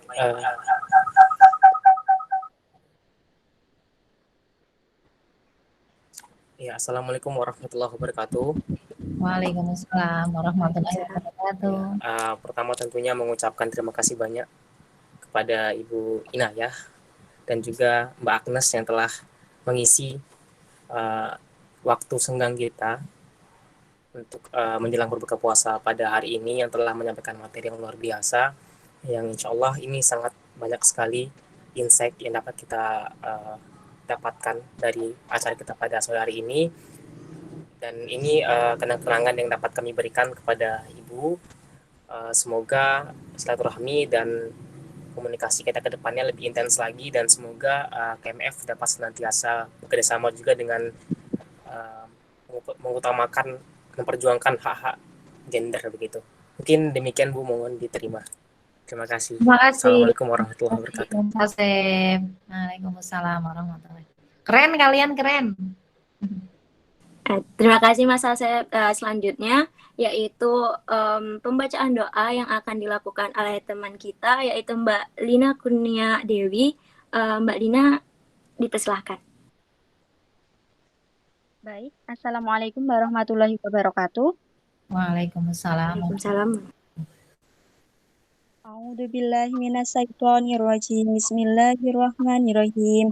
Alhamdulillahirabbil alamin hamdan yuwafi ni'amahu wa yukafi mazidah. Ya Rabbana lakal hamdu wa lakal syukru kama yanbaghi li jalali wajhikal karimi wa adimi sultanik. Allahumma shalli wa sallim ala sayyidina Muhammad wa ala alihi wa sahbihi. Allahumma ighfir lana dunubana wa liwalidina wa limasahibina wa lijamil muslimina wal muslimat wal mu'minina wal mu'minat al ahya'i minhum wal amwat. Allahumma inna nas'aluka salamatan fid din. Allah wa dunya wal akhirah. Ziyadatan fil jasadi wa ziyadatan fil nilan wa barakatan fil rizki wa taubatan qablal maut wa rahmatan indal maut wa maghfiratan ba'dal maut wa najata minan nar wal afwa indal hisab bi rahmatika ya arhamar rahimin. Rabbana hab lana min azwajina dzurriyyatina qurrata a'yun waj'alna lil muttaqina imama. Rabbana a'udzubika an nazkura ni'mataka allati an'amta 'alaina wa 'ala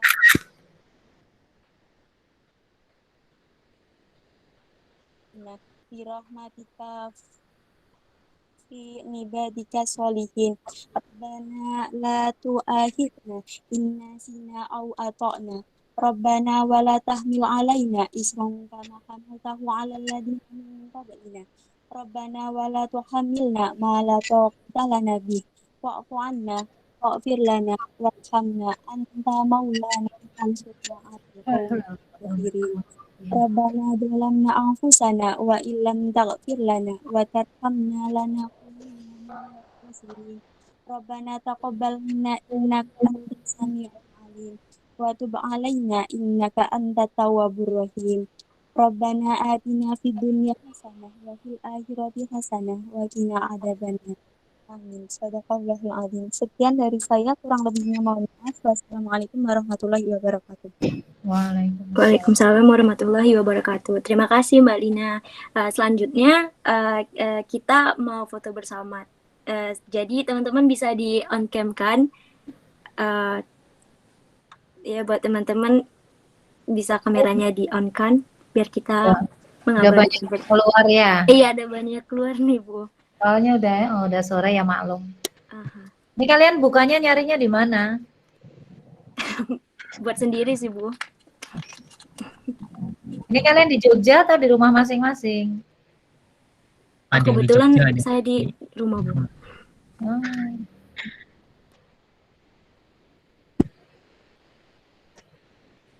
Ayo Mbak Febri, kalau bisa on cam Mbak Rini.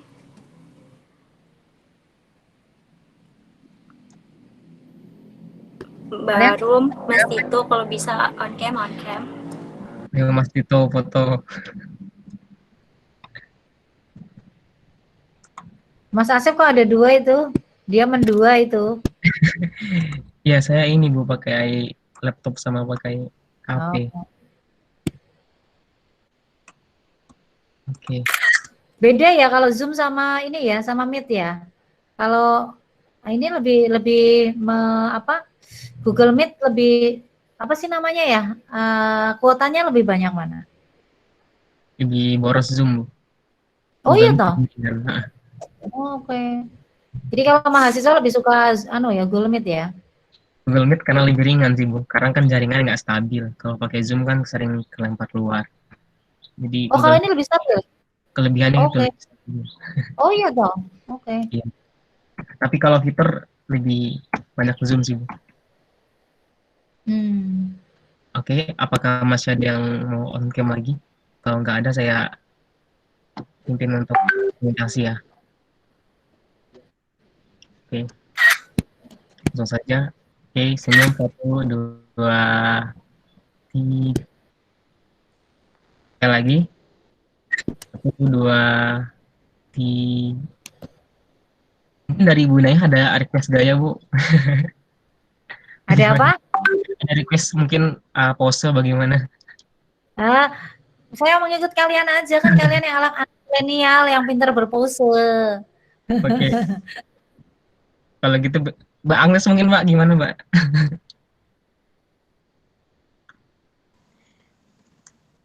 Ngikut teman-teman. Bebas aja ya. Oke, baik. Sekali lagi ya. 1, 2, 3. Ya, terima kasih semuanya. Terima kasih Bu. Terima kasih Mas Asep, Mbak Agnes, semuanya, Mbak Akila. Sukses ya, selesai kalian ya kuliahnya S1. Iya Bu, terima kasih Bu. Ya, S1. Oke, saya pamit dulu ya. Sukses ya. Sampai ketemu kapan-kapan, mainlah ke fakultas ya. Ya Bu.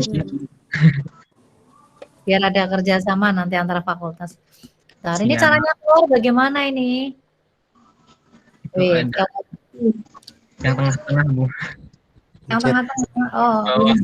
Tutup panggilan ya? Iya Bu, itu Bu. Oh iya. Jadi ini sistemnya panggilan dia ya. Jadi call girl ini namanya. Oke ya teman-teman semua ya. Selamat berbuka ya. Jaga kesehatan selalu. Ya, terima kasih juga, Bu. Selalu semangat ya. Kogito ergo sum pokoknya ya. Assalamualaikum. Waalaikumsalam warahmatullahi wabarakatuh. Terima kasih kepada Mbak Agnes dan teman-teman semuanya yang udah menyimak kajian kita dari awal sampai akhir. Semoga ilmu yang kita dapat juga membuka pemikiran kita tentang tentang kepemimpinan wanita sebagai pemimpin ya. Saya Akila undur diri dan mohon maaf atas segala kekurangan. Wassalamualaikum warahmatullahi wabarakatuh. Waalaikumsalam warahmatullahi wabarakatuh. Terima kasih Kak. Terima kasih Bang Tito.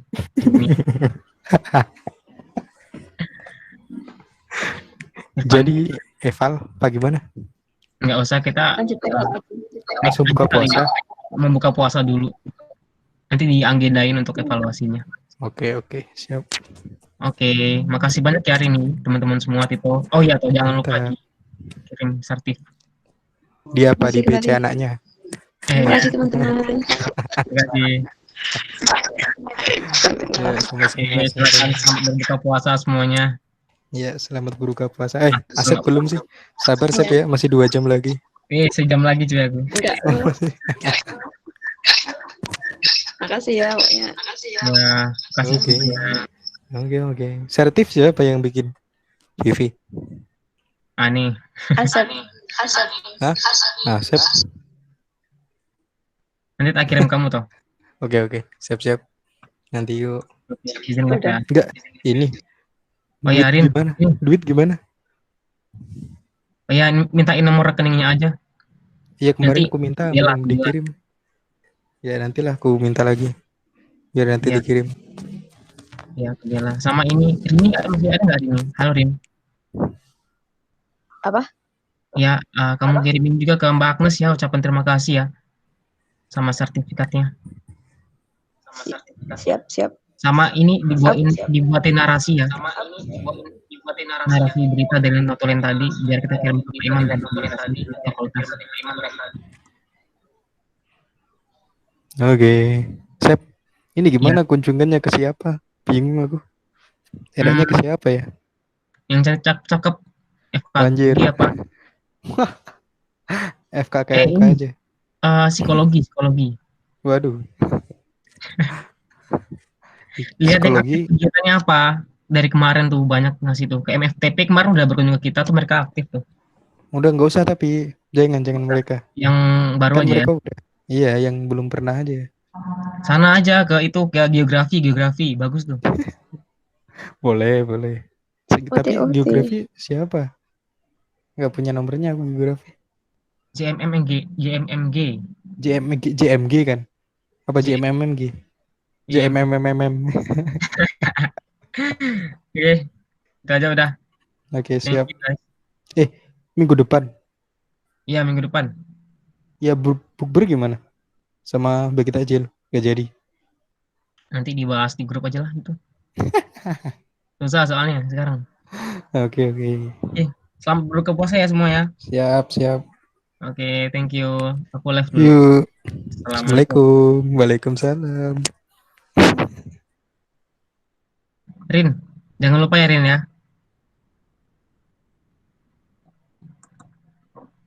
Apa? Itu dibuatin apa? Redaksi berita acara ini. 5W1. Ya nanti aku tanya-tanya kamu lagi lah. Oke, thank you. Dah. Yuk, makasih juga.